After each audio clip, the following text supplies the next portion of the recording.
Sasutir POV. These clothes you have crafted feel excellent. Wonderful work, you two, Sasutir enthused charmingly, admiring his new canvas shirt and pants as he praised Sylvia, the dwarf armourer who dabbles in tailoring, and Miriam, a human teen. She apprenticed as a tailor before ending up in this situation. He was twisting side to side and flexing his defined arms to test how manoeuvrable the stitching allowed him to be. Sylvia even went so far as to prepare him a leather vest, made of the skin of the white-furred deer that had been hunted yesterday. He was undoubtedly cutting a dignified look now that he was out of those ill-fitting rags. Sylvia chuckled softly as she watched the now younger old man test her handiwork. "I'm glad you like it, Shepherd. Since yours turned out well, I think we can start handing out the rest of the clothes we have already finished, before continuing to the next batch." Miriam smiles as she nods along, rolling her wrist as she contemplates the upcoming work. "Honestly, I'm just glad most of our little community are beeskin. We don't have to make as many pairs of shoes or boots thanks to that." Sasutir chuckled heartily at that, lifting his clawed foot and rolling it around with new flexibility at the ankle and knee. "I suppose it is one of the many blessings we can be thankful for despite our circumstances," he mused as he set his foot down. However, he soon adopts a faraway look and kind of glances over at the mountain where Vidmori resides. Sylvia had already settled down on a log that had been fashioned as a sort of bench, before glancing up at Sasutir. "Is something the matter, Shepherd?"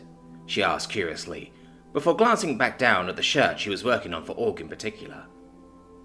Miriam watched the Lizard King curiously as she settled down beside Sylvia to start on a pair of pants for Isaac.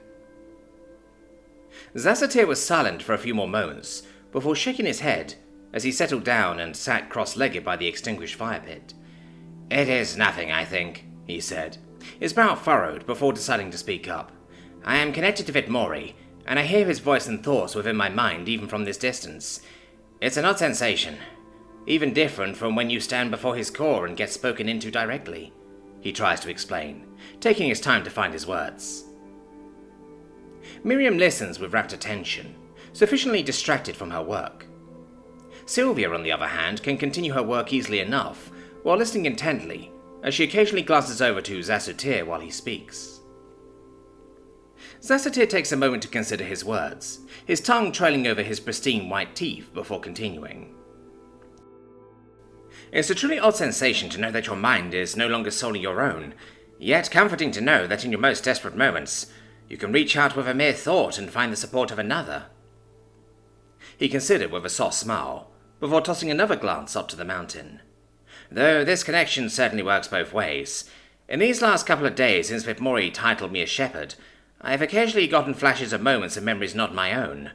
Thankfully they come to me as waking dreams, so distant from my memories that they're here and gone within moments of arriving, and only leave lingering impressions." At this, Sasutir pauses as he runs his fingers through his earthy brown hair, which is now so much healthier and thicker compared to a week ago. Now even Sylvia is sufficiently intrigued to stop her work, fully listening to Sasutir's words. In fact, a few of the others decided to come by and sit around the shepherd to hear him speak. "In these flashes I see through the eyes of a man in a world not of our own, one that has ended, dying and decaying with the rot of the undead. The man carries a burden of guilt, disgust and despair in himself, for himself and his future. He leaves countless corpses in his wake, mostly that of the undead, sometimes that of beasts in the shape of people, and far too often the bodies of friends and loved ones, who merely couldn't follow him in the path he forges for himself." Sasutir sighs softly as he shakes his head, shuddering as the intense emotions in those glimpses of memories surface vividly for him. "I think Vidmori is a benevolent being, though he carries burdens and damages the likes of which we probably won't fully understand." At this, the members of the community discuss amongst themselves, though Sylvia decides to speak up. "Can we trust this Vidmori? If he's as damaged as you say, what if he snaps and decides just to kill us all?" The others in the group murmur some more at that notion. Sasutir nods in understanding of that, casting a glance back up at the mountain before looking to the others once more. "I know this is little consolation, but I do trust Vidmori. He had no real reason to take us in, And if he wanted all of us dead, I'm sure he would have done so while we were still in the back of those carts. If for nothing else, please trust me when I say we can trust Vidmori." Sylvia was suitably mollified by this, giving a simple nod as she returned to her needlework. The others were appeased by Zassatir's words as well, as they nodded and gave their pieces in stating how they trusted Zassatir's judgment. Just then, the group that went to the river had returned to the camp, chatting animatedly while their arms were laden with the many supplies they could forage from the woods, along with some fresh fish from the river itself. The group of kids began to scatter. Those with parents went up to greet them. In contrast, the few orphans went over to the remaining adults, who decided to become their guardians, and they too were welcomed with equal enthusiasm as the children with blood-related parents. Sylvia was still somewhat distracted with finishing Org's new shirt, though she hadn't realized her daughter hadn't come to join her just yet. Setting the shirt down in her lap, she begins to actively scan around before looking at Isaac, her gaze narrowing as Miriam measures his waist again. "Isaac, where is Org?" Isaac, for his part, was surprised that Sylvia was talking to him suddenly, and quirked a brow. "Huh? What do you mean?" Looking at the dwarven woman before looking around to scan the camp himself, while Miriam stepped away, having gotten the measurements she needed. Starting to get understandably freaked out, she stood and marched right up to Isaac, grabbing him by the chest of his shirt and dragging him down to her eye level. "I said, where is my daughter?